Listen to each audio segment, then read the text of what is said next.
Hello, my dear students. Once again, I'm here to welcome you all to MKJC.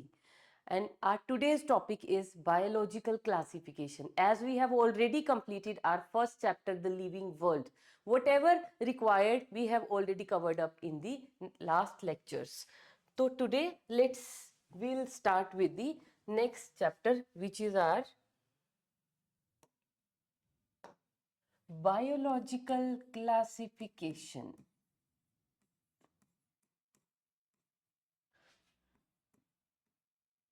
और उसके बाद बेटा इस यूनिट के अंदर हमारे पास दो चैप्टर्स हैं, एक है plant kingdom, another one is animal kingdom, and that's all with this unit. लेकिन अभी ये इतनी जल्दी खत्म नहीं होगी. फर्स्ट चैप्टर जितने छोटे छोटे चैप्टर्स नहीं हैं बाकी, this chapter is quite big, मतलब उतना बड़ा भी नहीं है, लेकिन प्लांट किंगडम थोड़ा बड़ा है, फिर एनिमल किंगडम उससे भी बड़ा है. तो पेशेंस को बना के रखना है और हमें जुड़े रहना है चैनल के साथ में. तो biological classification as the name of the chapter suggest, क्या करेंगे हम इस चैप्टर के अंदर? Will try to classify all this biodiversity. है ना? कितनी बायोडाइवर्सिटी बताई थी, बताइए, रिकॉल कीजिए. It is 1.7 to 1.8 million species according to, ये हम नहीं कह रहे इससे बहुत ज्यादा है, लेकिन अभी जिनका डेटा हमारे पास है according to IUCN, that is International Union for Conservation of Nature and Natural Resources, तो वो ये बोलते हैं कि हमारे पास 1.7 to 1.8 मिलियन स्पीशीज का डेटा हमारे पास है. Got it? तो इतनी सारी बायोडाइवर्सिटी को हमें क्लासिफाई करना है. पीछे वाले चैप्टर में हमने पढ़ा ना कि we have some obligate categories, और वो ऑब्लिगेट कैटेगरीज मैंने कल लर्न करवा दी थी आपको. क्या क्या थी? Kingdom, then phylum, division, then class, then order, then family, then genus, then species. तो दीज आर 7 ऑब्लिगेट, और इनके अलावा 21 इंटरमीडिएट भी हैं. अगर हमें जरूरत पड़े तो हम उनको भी बीच में अकोमोडेट कर सकते हैं. Got it? तो अब हमें करना क्या है कि क्लासिफिकेशन अब हमें तो क्या करनी है, करने वालों ने कर दी, लेकिन हमें थोड़ा सा इसकी हिस्टोरिकल बैकग्राउंड जाननी है कि बायोलॉजिकल क्लासिफिकेशन जो मुद्दा है सबसे पहले किसके माइंड में आया, कहाँ से ये प्रपोजल आया, किसने स्टार्ट की, और पहली साइंटिफिक अप्रोच किसने अपनाई for the biological classification. Let's start with that. तो फर्स्ट ऑफ ऑल जो सबसे पहले क्लासिफिकेशन हुआ था, that was the very early, you can say the earliest classification, which wasn't based upon any scientific basis. कोई भी साइंटिफिक बेसिस नहीं था उसके पीछे, ऐसे ही बस सिर्फ हमें क्लासिफाई करना है. क्लासिफाई करना है, कैसे करना है, कुछ बेसिस तो लिए होंगे ना.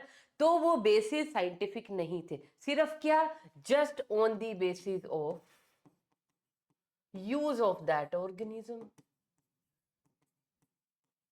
यूज के बेसिस पे. और यूज क्या, इंसान को बहुत पहले से क्या ही भूख रही है, रोटी, कपड़ा और मकान. Same thing. क्या चीज? फूड, क्लोथिंग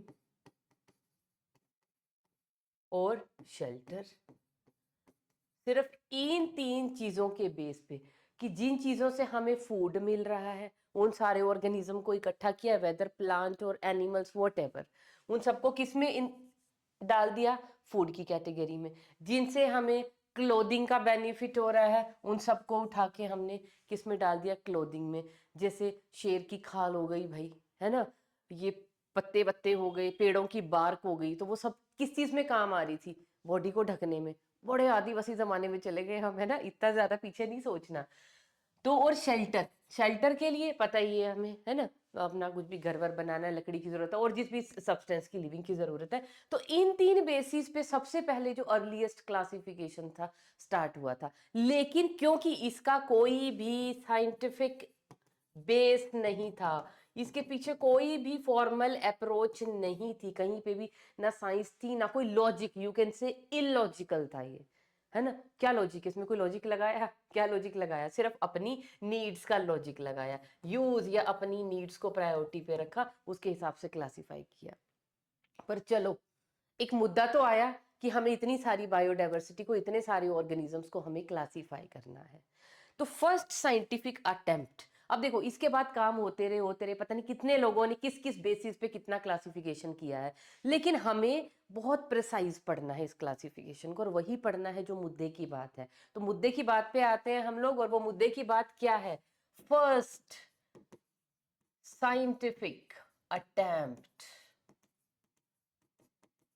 फॉर क्लासिफिकेशन किसने किया था भाई? यहां से हम तो स्टार्ट करेंगे। बीइंग साइंस स्टूडेंट, हमें पहले से क्या लेना देना।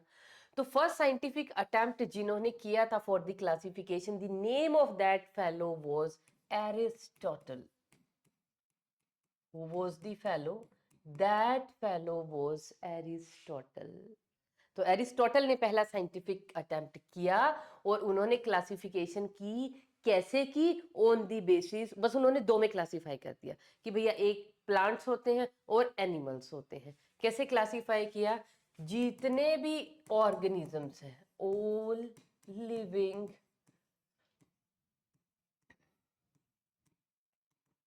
ऑर्गेनिजम्स, उन्होंने दो कैटेगरी के अंदर क्लासिफाई किया। वो दो कैटेगरी क्या थी? कैटेगरीज थी प्लांट्स एंड एनिमल। चलिए कुछ बुद्धि तो लगानी शुरू की। वैसे ही बहुत महान एक फेलो हैं, इनके लिए हमें ये नहीं बोलना है ना? ठीक है, कोई बात नहीं। तो प्लांट्स और एनिमल्स, एटलीस्ट एक साइंटिफिक अप्रोच रखी। और प्लांट्स को भी कैसे क्लासिफाई किया? देखो उन्होंने कैसे किया। प्लांट्स को भी तीन कैटेगरीज में क्लासिफाई किया। क्या? जो बड़े बड़े ह्यूज हैं, मोटे मोटे तने हैं जिनके, ट्रीज। जो मीडियोकर हाइट के हैं, जिनको हम क्या बोलते हैं? Shrubs. We all know what are shrubs. और उनसे बिल्कुल छोटू छोटू जो होते हैं हमारे पास, that are herbs.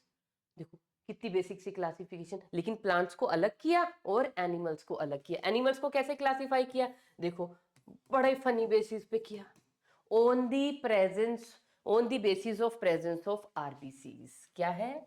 On the basis of presence of RBCs. RBCs कह लीजिए, या आरबीसी की वजह से ब्लड का कलर कैसा होता है? It is red in colour. तो किनके पास रेड ब्लड है, किनके पास रेड ब्लड नहीं है? तो उन्होंने दो कैटेगरीज बना दी। One category was anaima and second category was enaima. देखो किसी चीज का डिफरेंस नहीं है स्पेलिंग में, बड़े ध्यान से देखना है। सिर्फ डिफरेंस किसका है? The initial letter. इधर ए है, इधर ई है। तो ए इनेमा, ये क्या हो गया? अनेमा। तो अनेमा क्या है? जिनके पास there are no RBCs in the blood, वो हो गए एनेमा। होते हैं ना जिनका ब्लड वाइट नहीं होता, रेड नहीं होता। और ये वाले कौन से थे? रेड ब्लड वाले थे, जो आरबीसीज क्या थी यहाँ पे? प्रेजेंट थी। तो ब्लड कैसा हो गया? रेड ब्लड है। तो इन दो कैटेगरीज में उन्होंने क्या किया? ऑर्गेनिजम्स को डिवाइड कर दिया। पर क्या मजा आ रहा है? कुछ उतना तो कोई साइंटिफिक या कोई बहुत ज्यादा बड़ी कोई फॉर्मल अप्रोच इन्होंने नहीं ली, पर ठीक है। एक एक एक प्रपोजल आ गया कि हाँ चीजों को हमें क्लासिफाई करना है, और ये कुछ बेसिस है इन्होंने किया। हम कुछ और थोड़ा सा आगे हटके, थोड़ा सा और आगे मॉडिफाई करके, इसको मैनिपुलेट करके क्लासिफाई कर सकते हैं। तो उनके बाद किसके माइंड में आइडिया आया? That was Linnaeus. Linnaeus Linnaeus ने क्या किया भाई? उन्होंने भी उठाया सारे लिविंग ऑर्गेनिजम्स को, और उन्होंने कहा ऐसे क्लासिफाई नहीं करेंगे, हम साइंटिफिकली क्लासिफाई करेंगे। और क्या साइंटिफिक बेसिस लेंगे? Presence and absence of the cell wall. क्या था? क्या इनकी क्लासिफिकेशन का बेसिस था? बेसिस था प्रेजेंस और absence of the cell wall. इन्होंने कहा जिनके पास सेल वॉल प्रेजेंट होगी वो सारे प्लांट्स हैं, जिनके पास सेल वॉल एब्सेंट होगी वो सारे एनिमल्स हैं। चलिए कर लेते हैं क्लासिफिकेशन, प्लांट्स एंड एनिमल्स। तो एनिमल में इन्होंने किस किस को रखा? देखिए किस किस को रखा। अमीबा की होती है सेल वॉल? नहीं होती। पैरामीशियम के पास सेल वॉल होती है? नहीं होती। ठीक है। इनवर्टिब्रेट्स के पास होती है? नहीं भाई, एनिमल्स हैं। वर्टिब्रेट्स के पास होती है? बिल्कुल भी नहीं होती, अगेन एनिमल्स हैं। चलिए, ओके, जस्टिफाइड। अब इधर आइए, यहाँ देखिए क्या होच पोच मचने वाली है अभी। ये थे लीनियस जिन्होंने ये किया। चलो, लेकिन हम कोसेंगे नहीं, हम कहेंगे भाई बहुत अच्छी बात है, एटलीस्ट साइंटिफिक बेसिस तो पकड़ा, एक कैरेक्टर तो पकड़ा। कौन सा कैरेक्टर? सेल वॉल, कभी नहीं भूलना। और इन्होंने फिर क्या किया, देखिए, आ जाइए, बैक्टीरिया, उसके अलावा फंजाई, फंजाई के बाहर भी होती है ना भाई सेल वॉल। उसके अलावा जितने भी डाई एटम्स हैं, जितने भी डाइनोफ्लैजिलेट्स हैं, है ना,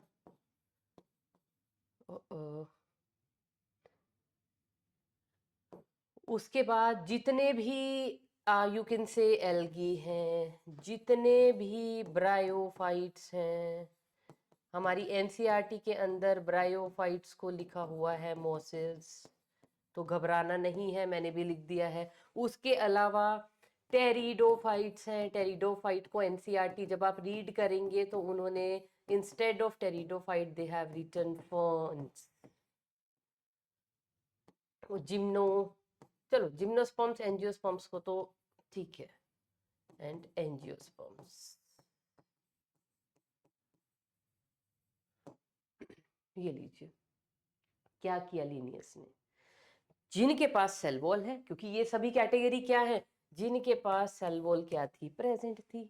ये कौन थे, जिनके पास सेल वॉल क्या थी, एब्सेंट थी। तो दो कैटेगरीज बना दी। तो क्या आप खुश हैं इस कैटेगराइजेशन से, है ना? ना आप हो सकते, ना मैं हो सकती, ना उस टाइम पे लोग थे, क्योंकि उनके बाद तभी तो इतने सारे सिस्टम आए। There was three kingdom classification system, then fourth kingdom classification system, then 5, then even 6। तो इसका जो लीनियस का था ना, इस सिस्टम को हम क्या बोलते हैं, this is known as two kingdom classification system. और हमें क्या नहीं भूलना है, हमें नहीं भूलना है किस चीज के बारे में, किसने दिया ये किंगडम क्लासिफिकेशन सिस्टम। तो two kingdom classification system was proposed by Linnaeus. किस क्या बेसिस लिया उन्होंने अपने क्लासिफिकेशन का, presence and absence of cell wall. क्या ये सक्सेसफुल था? बिल्कुल भी नहीं था। तभी थ्री किंगडम क्लासिफिकेशन सिस्टम आया। तो क्या इस सिस्टम के डीमेरिट्स थे? यहीं पे लिख लें क्या हम साइड में? ठीक है, डीमेरिट्स हम लोग यहीं पे लिख लेते हैं। तो इस सिस्टम के डीमेरिट्स क्या थे, पहले हम वो देख लेते हैं। क्यों ये सिस्टम एक्सेप्टेबल नहीं था? अब अगर हम इनको देखें, इस क्लासिफिकेशन को अगर हम ध्यान से देखें, तो हमें क्या पता चल रहा है, देखिए, बैक्टीरिया क्या है, it is a unicellular prokaryote, है ना। फंजाई क्या है, यूनिसेलुलर है लेकिन यूकैरियोट है। डायटम क्या है, fungi, I am so sorry, it is multi cellular, multi multi multi, I am talking about fungi ना, इट इज मल्टी। हाँ, एक इसमें ईस्ट होता है, दैट इज एन एक्सेप्शन। फिर डायटम क्या है, यूनिसेलुलर यूकैरियोट्स हैं, ये भी क्या है, यूनिसेलुलर यूकैरियोट्स हैं। एल्गी क्या है, एल्गी यूनिसेलुलर भी है, एल्गी मल्टी सेलुलर भी है, क्या है, यूनी भी है और मल्टी भी हैं। और क्या है, ये यूकैरियोट्स हैं। ब्रायोफाइट्स को देखिए, मल्टी सेलुलर और यूकैरियोट्स हैं। टेरिडोफाइट्स को देखिए, मल्टी सेलुलर यूकैरियोट्स हैं। Gymnosperm multi cellular eukaryotes, multi cellular eukaryotes. एक तो क्या प्रॉब्लम लगी यहाँ पे, और इधर देख लीजिए आप, ये भी क्या है, it is unicellular, it is unicellular eukaryote, eukaryote, ये तो है ही। ये क्या है, multi cellular eukaryote and multi cellular eukaryote. क्या प्रॉब्लम दिख रही है आपको यहाँ पे? सबसे पहले, चाहे यूनिसेलुलर है चाहे मल्टी सेलुलर है, यूनी मल्टी, सब यूनी मल्टी इकट्ठे। There is no demarcation between unicellular and multicellular. कितनी बेसिक चीज थी भैया, सबसे पहले क्लासिफाई कर रहे हो उनको तो अलग अलग कर लो ना, जो सिंगल सेल्ड है और जो मल्टीपल सेल्ड है। तो unicellular and multicellular placed together, I think I have no space to write, तो हम क्या करते हैं, एक नया स्लाइड पे लिख लेते हैं हम लोग अपनी डीमेरिट्स। डीमेरिट्स किसकी? Of two kingdom classification system. तो सबसे बड़ा एक डीमेरिट तो देखो हमने ढूंढ लिया, चलो उसको लिख भी लेते हैं हम लोग। फर्स्ट डीमेरिट वो unicellular multicellular place together. Unicellular and multicellular organisms were placed together। Blunder. क्या ऐसा क्लासिफिकेशन सिस्टम कामयाब हो सकता है जहां सबसे बेसिक काम ही नहीं किया, यूनि और मल्टी को ही अलग अलग नहीं किया? उसके बाद देखिए प्रोकैरियोट आ गए, यूकैरियोट आ गए, प्रोकैरियोट यूकैरियोट सबको क्या कर दिया, उठाया इकट्ठा कर दिया। Is there any demarcation between prokaryote and eukaryote?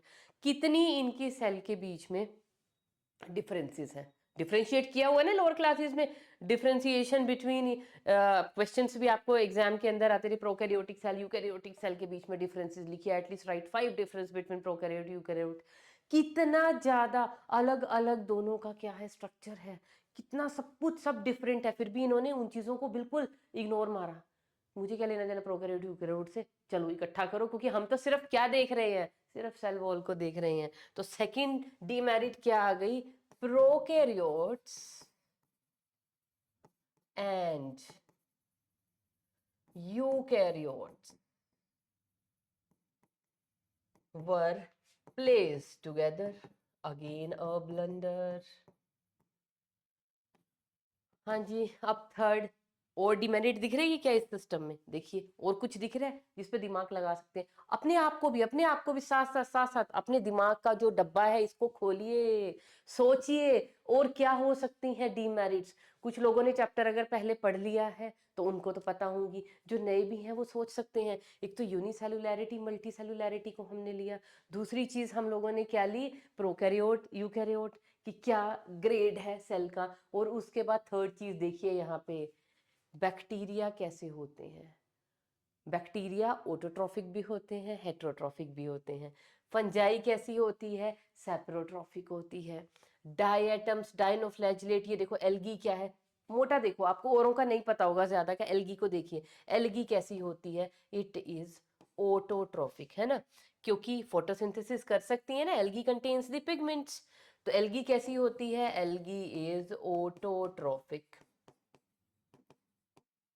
Autotrophic note pick. एक चीज ध्यान में रखना, हम लोग ना दो वर्ड्स में बेटा बड़ा कंफ्यूज रहते हैं। एक टर्म होती है ट्रोफिक और एक वर्ड होती है ट्रोपिक, सिर्फ एच का डिफरेंस है। और ये डिफरेंस हमें क्या बताता है, trophic is related to the nutrition, nutrition से रिलेटेड है, and tropic is related to the movements. जैसे हम कहते हैं ना chemotropic sorry chemotropic movement, phototropic movements. Phototropic का मतलब फोटो मीन्स सन, ट्रॉपिक का मतलब मूवमेंट। अगर कोई भी प्लांट या ऑर्गेनिज्म सन की तरफ मूव कर रहा है तो उसे हम क्या बोलते हैं, फोटोट्रॉपिक। जैसे आप रूट को स्टेम को भी डिस्क्राइब करते हो ना, पॉजिटिवली फोटोट्रॉपिक है, नेगेटिवली जियोट्रॉपिक है, वो सभी चीजें हम लिखते हैं। तो ट्रॉपिक वर्ड जब भी आएगा it is related to the movements. तो प्लीज इन टर्म्स को पीछे लगाते हुए, ऑटो के पीछे हेटेरो के पीछे हमेशा ध्यान रखना, आप ट्रॉपिक लगा रहे हो या आप ट्रॉफिक लगा रहे हो। Trophic is related to nutrition और you can say food. Okay, तो ये चीजों को इन टर्म्स को ध्यान में रखना है आपको। चलिए उसके बाद अब हम लोग क्या कर रहे थे, हाँ हम लोग कर रहे थे न्यूट्रिशन की बात। तो न्यूट्रिशन में देखिए एल्गी कैसी है, ऑटोट्रॉफिक है। बैक्टीरिया चलो ऑटोट्रॉफिक भी होते हैं, हेट्रो भी होते हैं। फंजाई हेट्रो है, मतलब सेप्रोट्रॉफिक है तो हेट्रो का ही मोड, अपना खाना खुद नहीं बना सकती है। फिर आप आ जाइए, ब्रायोफाइट बना सकते हैं, टेरिडोफाइट बना सकते हैं, जिम्नो बना सकते हैं, एनजीओ बना सकते हैं। तो भैया जो फोटोसिंथेटिक है वो भी, और जो नॉन फोटोसिंथेटिक है इनको देखिए, इनमें बहुत सारे नॉन फोटोसिंथेटिक भी हैं। ये तो है ही नॉन फोटोसिंथेटिक जो फोटोसिंथेसिस नहीं कर सकते, उन सब चीजों को भी पकड़ा और चलो भाई किधर, प्लांटी के अंदर। प्लांट्स तो वो होते हैं ना, हम उनको बोलते हैं जो autotrophic mode of nutrition follow करते हैं। और यहाँ पे क्या हो गया, बताओ क्या हो गया, सोच के देखो। ऑटोट्रॉफिक और heterotrophic means you can say photosynthetic and non photosynthetic are group together. लिख लीजिए next demerit, photosynthetic and non-photosynthetic, non-photosynthetic क्या कर दिया, उनको भी इन्होंने क्या कर दिया, दे वर प्लेस टुगेदर। तो ये मोटी मोटी सी इनकी डीमेरिट्स ही हैं, तो और भी बहुत सारी मोटी मोटी बात करेंगे बस हम, और वो भी इस सिस्टम के लिए इसीलिए बात की कि थोड़ा सा एनसीईआरटी में भी लीनियस के सिस्टम के बारे में दिया हुआ है। तो सबसे पहला सिस्टम वॉज एरिस्टोटल का था, कुछ खास नहीं था। फिर लीनियस का आया two kingdom classification system, but it wasn't acceptable. क्यों नहीं था, उसकी हमने डीमेरिट्स पढ़ ली। तो लीनियस के बाद अब हमारे पास जो नेक्स्ट आ रहे हैं, अब टू एक्सेप्टेबल नहीं है, इसका मतलब नेक्स्ट कोई सिस्टम आ रहा है। नेक्स्ट सिस्टम क्या आ रहा है, that is three kingdom classification system. It is three kingdom classification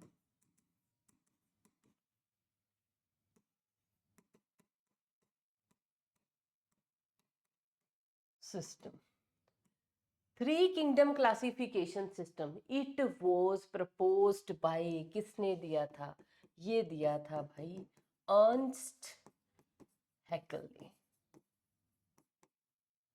और इन्होंने क्या किया, जो उस सिस्टम के अंदर कुछ डीमेरिट्स थी ना, उनको हटाने की कोशिश की। उन्होंने कहा चलो मैं एटलीस्ट, उन्होंने डीमेरिट देख ली कि यूनिसेलुलर और मल्टी सेलुलर को इकट्ठा बिठा दिया गया है, तो इन्होंने थोड़ी सी चालाकी की कि मैं थोड़ा सा और ज्यादा, कहते हैं ना कि रिवाइव्ड सिस्टम जो है, थोड़ा सा और इससे बढ़िया मॉडिफाइड सिस्टम देता हूँ। मैं क्या करता हूँ, यूनि को मल्टी सेलुलर से अलग कर देता हूँ। और इन्होंने क्या किया, उठा के एक तीसरा किंगडम प्रपोज कर दिया। देखिए टू किंगडम्स तो थे ही, वो दो किंगडम क्या थे, एक किंगडम हमारे पास है प्लांटी, मतलब जिसमें प्लांट्स है, और एक किंगडम हमारे पास है एनिमेलिया, जिनमें एनिमल्स हैं।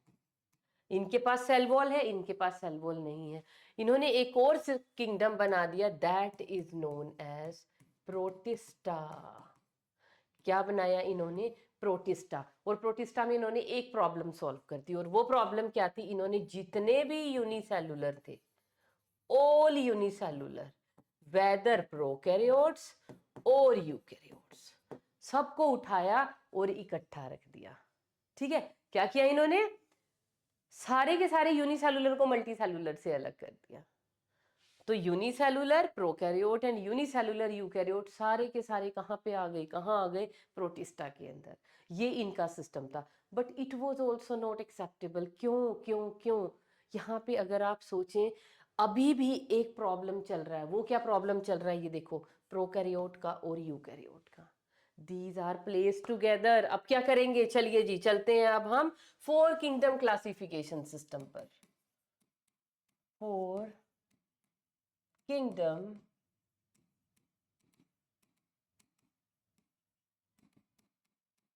Classification system. और ये फोर किंगडम क्लासिफिकेशन सिस्टम जो था, it was proposed by Copeland. The name of the fellow is Copeland. और बेटा आप लोगों को भी ये लर्न करने हैं, आपको पता होना चाहिए which system was proposed by whom, Copeland. तो इन्होंने ये सिस्टम दिया था, और कोपलैंड ने क्या किया, फोर किंगडम क्लासिफिकेशन सिस्टम है, तो जो तीन एग्जिस्टिंग थे उनके अलावा एक और किंगडम इन्होंने ऐड कर दिया। और वो किंगडम क्या था, देखिए हमारे पास अब कितने हो गए, हमारे पास है अब फोर, 1 2 3 एंड 4।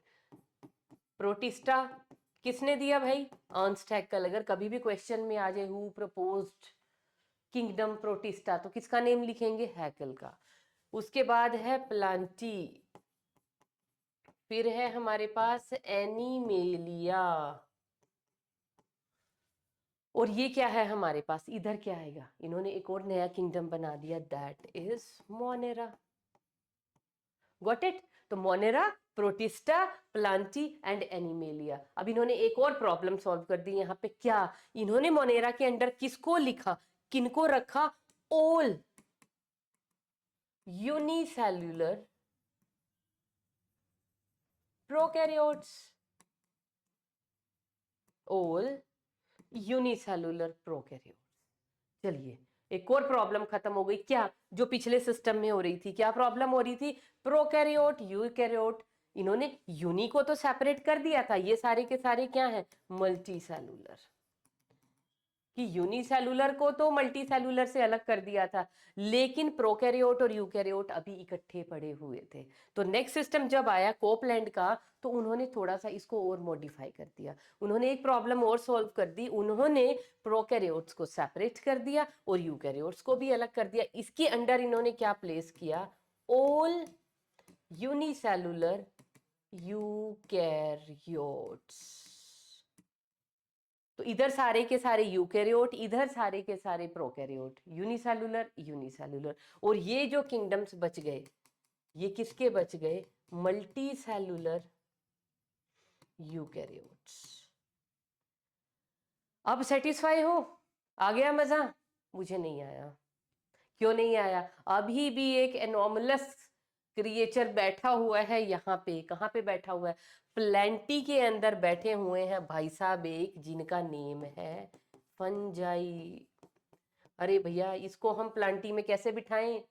प्लांटी की सेल वॉल, चलो सेल वॉल माना, प्लांट्स में किनको रखा था? जिनके पास सेल वॉल होगी। फंजाई के पास भी होती है, लेकिन please go through the chemical composition. Fungi के पास जो सेल वॉल होती है that is made up of chitin, और प्लांटी के पास जो सेल वॉल होती है it is mostly cellulosic, cellulose की बनी होती है, यहाँ पे काइटिन की बनी होती है। एक तो सेल वॉल का कॉम्पोजिशन ही बिल्कुल अलग हो गया। उसके अलावा और बताइए, प्लांटी के अंदर ऑल ऑटोट्रॉफ्स हैं, जो अपना खाना खुद बना सकते हैं, चाहे वो फोटोसिंथेसिस से बनाए, चाहे वो कीमोसिंथेसिस से बनाए। लेकिन फंजाई, फंजाई हमें पता कभी भी अपना खाना खुद नहीं बनाती। It is heterotroph. कैसी होती है फंजाई? सेप्रोट्रॉफिक होती है, पता है ना? तो उसको भैया प्लांटी के अंदर अभी कैसे रख दे? अभी ये प्रॉब्लम और हमारे पास है। तो इस प्रॉब्लम का सोल्यूशन फाइनली हमें किसने दिया? जो हमारी फाइनल क्लासिफिकेशन है that is 5 kingdom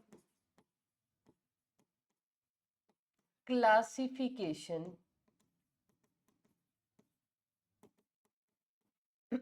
system. And this 5 kingdom classification system, it was proposed by, किन्होंने दिया था? It was proposed by R.H. Whittaker in the year 1969. इनका ईयर क्यों लिखा भैया? हमारी एनसीईआरटी के अंदर मेंशन है, और एनसीईआरटी के अंदर जो भी ईयर मेंशन है हम उसे भूलेंगे नहीं, वो कभी भी आपके एग्जाम के अंदर आ सकता है। तो इन्होंने हमें दिया 5 किंगडम क्लासिफिकेशन सिस्टम, और इनका जो तरीका था, इनका जो तरीका था चीजों को कि कैसे इन्होंने क्लासिफाई किए, वो बेसिस बड़े जबरदस्त इन्होंने लिए थे। तो क्या बेसिस लेके चले थे, ये हमें उनको भी डिस्कस करना है। Basis of classification. तो क्या बेसिस ऑफ क्लासिफिकेशन इन्होंने रखा? First base of classification was, क्या था बता सकते हो? Cell type. Second was body organization. Third was mode of reproduction. ये लर्न करने हैं बेटा, आपको भी लर्न होने चाहिए। Fourth, mode of nutrition, nutrition कैसे ले रहे हैं वो, mode of nutrition. And lastly, जिसकी वजह से this system was widely accepted, सबसे मोस्ट एक्सेप्टेबल सिस्टम किनका है? विटेकर का है। Because of what? किसके बेसिस पे? इन्होंने किसकी बात की थी? फाइलोजेनेटिक रिलेशनशिप्स की। मतलब इन्होंने एवोल्यूशन का भी आइडिया दिया, चीज़ों को एवोल्यूशनरी ट्रेंड से एक दूसरे के साथ जोड़ा। ठीक है। अच्छा, लीनियस का भी पता होना चाहिए। जो हमने अभी लीनियस पढ़े थे, लीनियस के जो बेसिस ऑफ क्लासिफिकेशन थे, सेल वॉल तो थी ही, सेल वॉल के साथ साथ उन्होंने और क्या लिया था कि कोई भी चीज़ मूवमेंट कर रही है या नहीं कर रही, वो फोटोसिंथेसिस कर रही है या नहीं कर रही। तो लीनियस के हम ना यहाँ पे लिख लेते हैं, कहाँ पे लिखें, कहाँ पे लिखें, अच्छा हमने ये पेज भी लीनियस को दिया है ना, तो यहाँ पे हम वो भी ऐड कर लेते हैं। Then we'll again move on to the Whittaker, basis of classification of Linnaeus. Linnaeus ने क्या बेसिस ऑफ क्लासिफिकेशन बेसिकली लिए थे? एक क्लासिफिकेशन टाइप तो उन्होंने लिया प्रेजेंस और एब्सेंस ऑफ सेल वॉल, जो उनका मेन था। सेकंड उन्होंने क्या किया, अब ये है सेल वॉल, इधर है बेटा हमारे पास प्लांट्स, और ये है मेरे पास एनिमल्स। तो अगर सेल वॉल प्रेजेंट है तो प्लांट्स, अगर एब्सेंट है तो एनिमल। एक उन्होंने लिया क्या, फोटोसिंथेसिस, अगर फोटोसिंथेसिस कर पा रहे हैं तो प्लांट, अगर नहीं कर पा रहे तो एनिमल्स। उसके अलावा उन्होंने क्या लिया, मूवमेंट्स। अब मूवमेंट्स में क्या है कि मूव कर रहे हैं तो एनिमल्स हैं, मूव नहीं कर पा रहे हैं तो क्या है, प्लांट्स हैं। और क्या बेसिस इन्होंने लिया, respond to the stimuli, response to stimuli, कि स्टिमुलस को रिस्पॉन्ड कर रहे हैं, अगर तो स्लो रिस्पॉन्स कर रहे हैं तो प्लांट, और अगर रिस्पॉन्स काफी फास्ट है तो एनिमल्स। पता है ना, हम लोग तो आसपास के किसी भी तरह के चेंजेस हैं उनको बड़े फास्ट रिएक्ट करते हैं, लेकिन प्लांट्स को वही काम करने में उनकी जो मूवमेंट होती है toward particular stimulus are slower than us animals के कंपैरिजन में। ठीक है, तो यहां से अब हम चलते हैं अगेन हमारे विटेकर के सिस्टम पे। तो विटेकर ने ये 5 बेसिस ऑफ क्लासिफिकेशन लिए, और उनका सबसे बढ़िया क्या प्लस पॉइंट था उनके सिस्टम का, कि उन्होंने किसको ध्यान में रखा, फाइलोजेनी को भी ध्यान में रखा। फाइलोजेनी भी बताते गए हमें कि एवोल्यूशन कैसे हुआ, कौन किसके बाद आया, कौन किससे पहले प्रेजेंट था, कौन किसके बाद बना, है ना, वही एनेसेस्टर, प्रीडिसेसर, सक्सेसर, है ना, एनेसेस्टर, सक्सेसर, प्रीडिसेसर, जो भी आप बेसिस में लगाना है। तो ये उनके बेसिस ऑफ क्लासिफिकेशन थे। और इन बेसिस ऑफ क्लासिफिकेशन पे व्हाट विटेकर डिड, क्या किया उन्होंने, जितने भी लिविंग ऑर्गेनिज्म है, he divided all the living organism into 5। अब 5 कैसे, देखो, मोनेरा किन्होंने दिया, कॉपलैंड ने। उसके बाद प्रोटिस्टा किसने दिया था, अर्नस्ट हैक्कल ने, ऑलरेडी प्रेजेंट था। उसके बाद यहाँ पे अभी एक आएंगे महाशय, यहाँ पे है हमारे पास प्लेंटी, और यहाँ पे है हमारे पास एनिमेलिया। ये चार के चार तो ऑलरेडी प्रेजेंट थे। क्या नया इन्होंने इंट्रोड्यूस किया, वो जो नया इन्होंने इंट्रोड्यूस किया दैट वाज फंजाई। इन्होंने क्या कहा, यहाँ तो फंजाई रख नहीं सकते, ये भी यूनिसेलुलर है, ये भी यूनिसेलुलर है। फंजाई कैसी होती है, मल्टी सेलुलर होती है। तो कहाँ जानी चाहिए, यहाँ या यहाँ, यहाँ जा नहीं सकती क्योंकि सेल वॉल है फंजाई के पास, यहाँ पे जितने ऑर्गेनिज्म होते हैं उनके पास सेल वॉल नहीं होती। लेकिन प्लांटी में रखे कैसे भाई, प्लांटी में रहने के लिए उसको फोटोसिंथेटिक होना, फोटोसिंथेटिक नहीं कहोगे आप, ब्रॉड टर्म यूज करेंगे यहाँ पे, उसको ऑटोट्रॉफिक होना पड़ेगा। लेकिन फंजाई तो सैप्रोफिटिक है, क्या करें। तो यहाँ पे उन्होंने एक अलग इसका जो है किंगडम बना दिया। तो this was the most acceptable system because of कि उन्होंने बहुत अच्छा बेसिस ऑफ क्लासिफिकेशन लिया। It was phylogenetic too. अभी पीछे जितनी भी हमने क्लासिफिकेशन पढ़ी है, किसी ने भी फाइलोजेनी के ऊपर ध्यान नहीं दिया कि एवोल्यूशन का भी तो पता चलना चाहिए। क्लासिफिकेशन सिस्टम ऐसा रखो कि अच्छी तरह क्लासिफाई तो हम कर रहे हैं कि यूनी को मल्टी से अलग कर दिया, प्रोकैरियोट को यूकैरियोट से अलग कर दिया, यही सब कुछ किया ना, फोटोसिंथेटिक को नॉन फोटोसिंथेटिक से अलग कर दिया, सब कुछ काम हो गया। लेकिन एवोल्यूशन पहले कौन आया, मल्टी आए कि यूनी आए, वो तो आज हमें पता है कि मल्टी बाद में आए पहले यूनी आए, या फिर पहले प्रोकैरियोट आया कि पहले यूकैरियोट आया, या पहले फोटोसिंथेटिक आया कि पहले नॉन फोटोसिंथेटिक आया।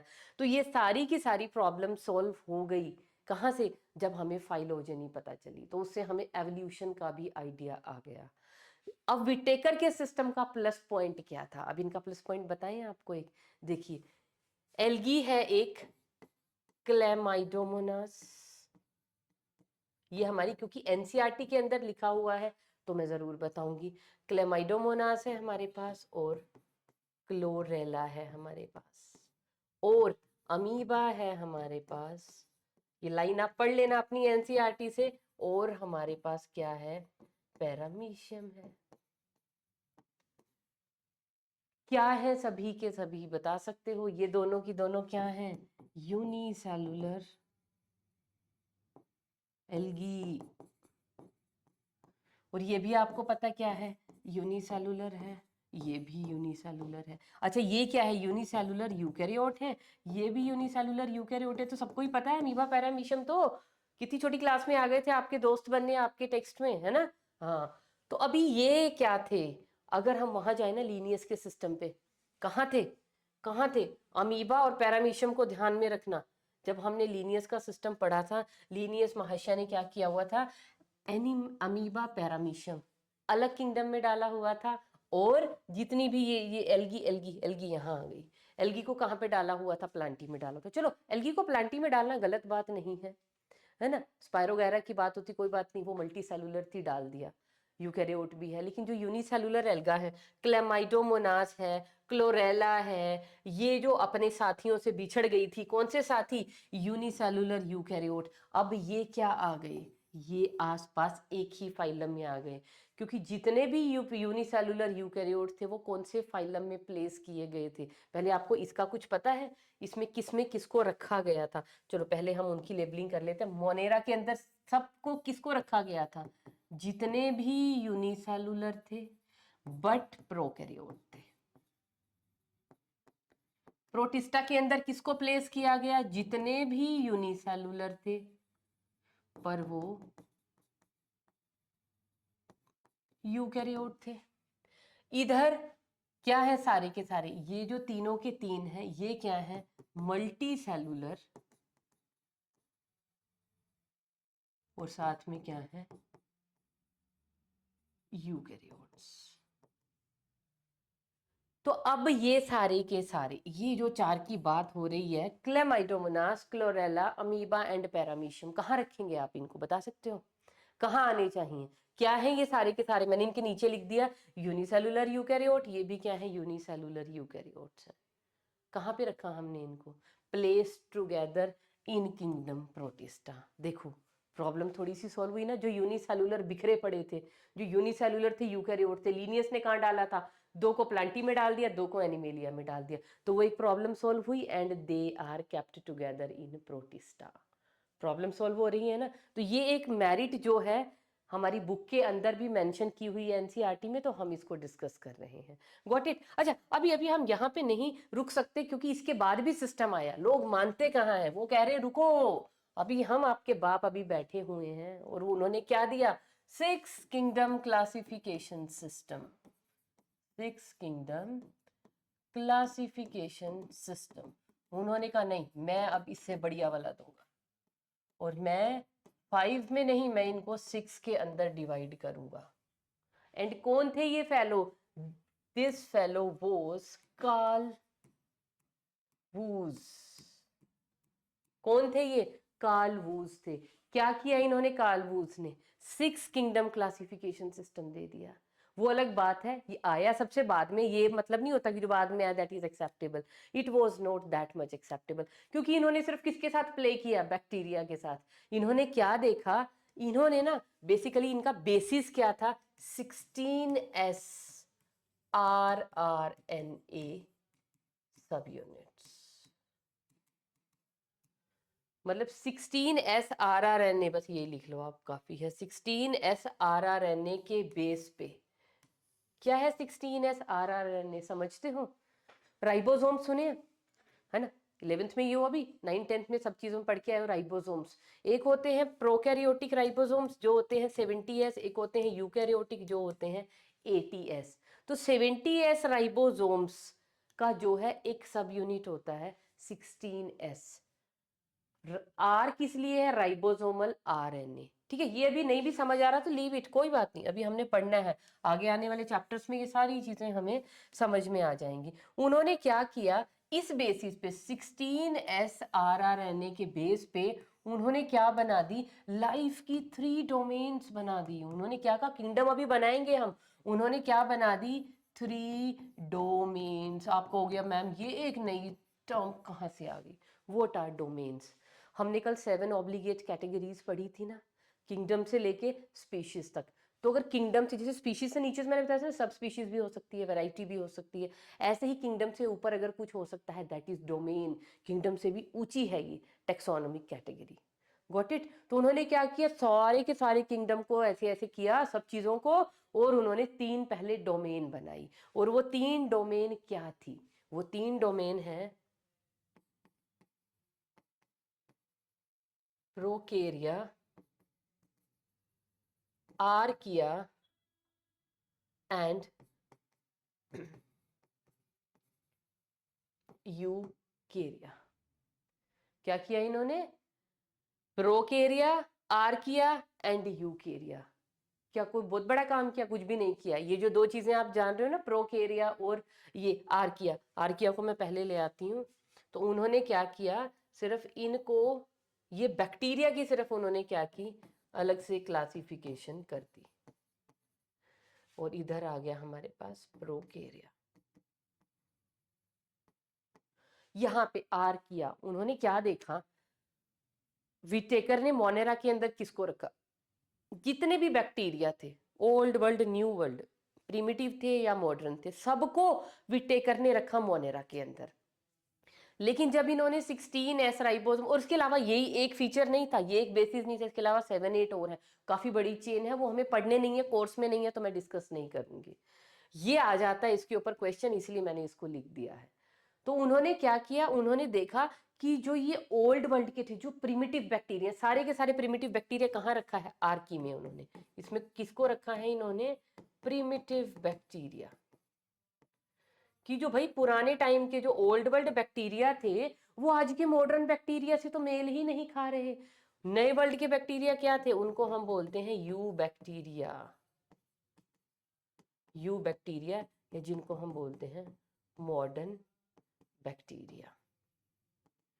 भैया ये जो 2 तरह के बैक्टीरिया विटेकर जी ने उठा के मोनेरा के अंदर डाल दिए हैं, ये 2 तरह के बैक्टीरिया तो आपस में मैच ही नहीं खा रहे, ओल्ड वर्ल्ड के बिल्कुल अलग है, न्यू वर्ल्ड के बिल्कुल अलग है। तो उन्होंने बस एक ही काम किया, उन बैक्टीरिया को 2 अलग डोमेन्स के अंदर डाल दिया।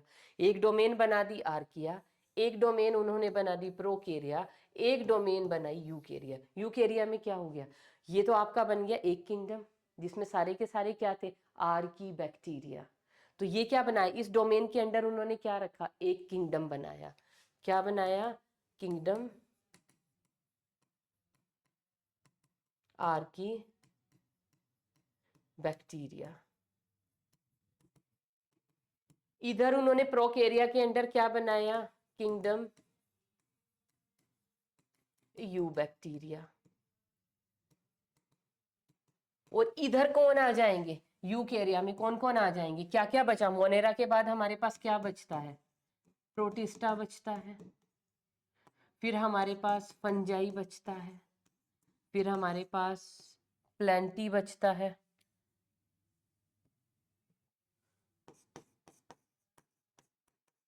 फिर हमारे पास एनिमेलिया है। कितने किंगडम्स हो गए बताइए जल्दी से, किंगडम 1, किंगडम 2, किंगडम 3, 4, 5, 6, हो गया 6 किंगडम क्लासिफिकेशन सिस्टम। और इन 6 किंगडम्स को उन्होंने 3 डोमेन्स के अंडर प्लेस किया था। बेसिस क्या लिया था, मेन जो बेसिस लेके चली थी 16S rRNA को, समझ आ गया। तो ये उन्होंने 6 किंगडम क्लासिफिकेशन सिस्टम दिया। लेकिन इसमें क्या है, क्या कुछ खास खूबी है, कुछ भी नहीं है। हाँ, लेकिन इनके साथ एक चीज और पढ़ने वाली है, और वो एक चीज और क्या पढ़ने वाली है, दैट इज जो फाइलोजेनी की बात है ना, फाइलोजेनी की बात थोड़ी सी कार्ल वूज ने भी की थी। उन्होंने क्या कहा, देखिए इधर तो कहा विटेकर ने फाइलोजेनी के बारे में, और इधर बात की किन्होंने, वूज ने फाइलोजेनी के बारे में। विटेकर ने क्या कहा, जितने भी यूनिसेलुलर प्रोकैरियोट हैं वो पहले आए, और यूनिसेलुलर प्रोकैरियोट कहाँ पे बैठे हुए हैं बताओ? यूनिसेलुलर प्रोकैरियोट सभी के सभी कहाँ हैं? मोनेरा में। कि पहले कौन आया? मोनेरा। मोनेरा के बाद कौन आया? मोनेरा के बाद आए यूनिसेलुलर प्रोकैरियोट्स। मींस क्या ओरिजिनेट हुआ? मोनेरा से ओरिजिनेट हुआ प्रोटिस्टा, और फिर प्रोटिस्टा से ओरिजिनेट हुए क्या? Fungi, Plantae and animalia. Fungi, Plantae and animalia. ये उनका क्या था? फाइलोजेनेटिक सिस्टम था कि पहले ये आए हैं, ये क्या है?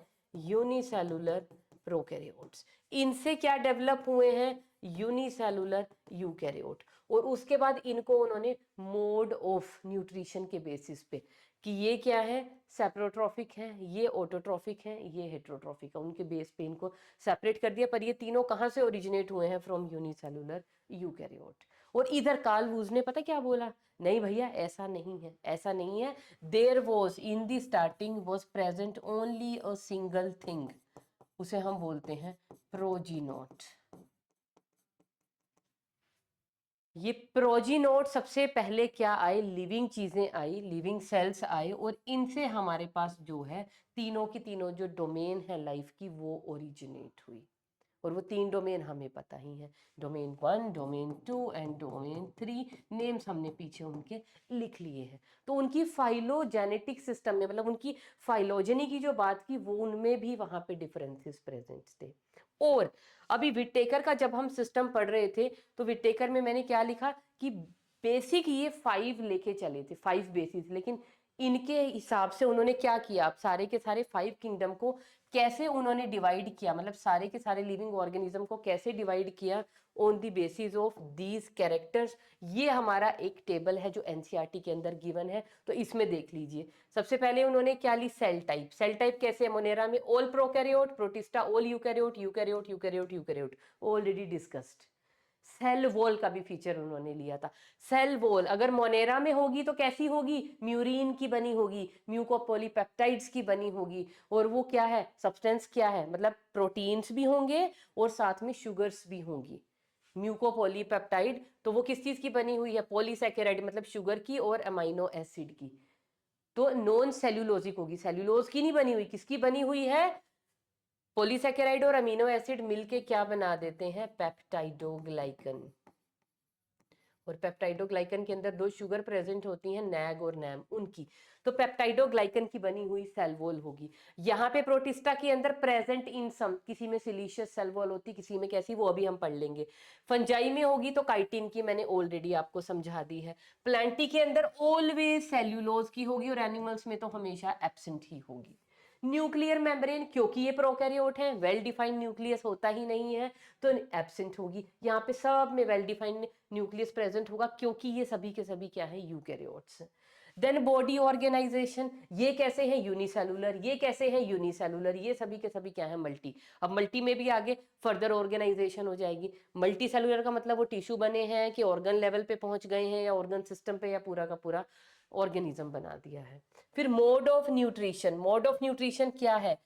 ऑटोट्रॉफिक भी है अगर हम मोनेरा की बात करें, और ये हेट्रोट्रॉफिक भी है।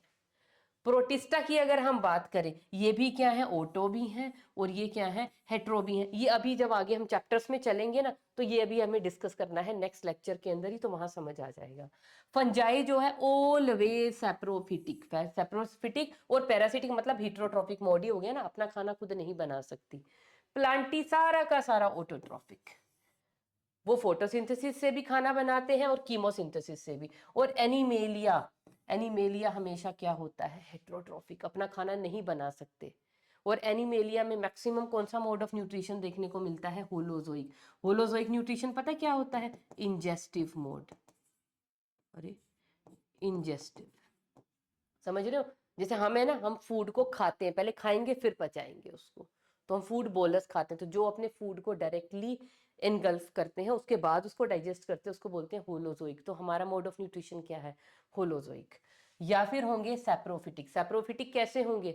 वो अपने एंजाइम, हम तो अपने एंजाइम स्टमक के अंदर है ना, इंटेस्टाइन में है, सब जगह हमें पता है। एंजाइम अंदर है बॉडी के, तो हम पहले खाना खाएंगे फिर एंजाइम उनके ऊपर एक्ट करेंगे। लेकिन यहाँ पे क्या हो जाएगा, सैप्रोफिटिक के अंदर एंजाइम बॉडी से वो बाहर निकालेंगे, एंजाइम सीक्रीट करेंगे, वो एंजाइम से वो जो मैक्रो मॉलिक्यूल हैं, बड़े बड़े कॉम्प्लेक्स मॉलिक्यूल हैं, वो डाइजेस्ट हो जाएंगे, सिंपलर फॉर्म में आ जाएंगे और उनको फिर एब्जॉर्ब कर लिया जाएगा बाय दी ऑर्गेनिज्म। तो यहाँ एंजाइम बाहर भेजे जाते हैं और फिर जो सेमी डाइजेस्टेड फॉर्म है उसको एब्जॉर्ब कर लिया जाता है। और हमें होलोजोइक में क्या होता है, हम पहले खाएंगे फिर उसको पचाएंगे। तो ये विटेकर का 5 किंगडम क्लासिफिकेशन सिस्टम का टेबल है। किसने दिया था ये? It was given by Whittaker. ठीक है जी, आज के लिए बेटा ये हमारा एक पोर्शन इस चैप्टर का खत्म हो गया, जो थे kingdoms of system of class kingdom system of classification, है ना, मतलब वेरियस टाइप के जो क्लासिफिकेशन सिस्टम थे डिफरेंट डिफरेंट किंगडम्स के, वो हमने इसमें पढ़ना था। अब आगे we will start with the one by one will take up the kingdom. सबसे पहले will start with the Monera. That's all for today.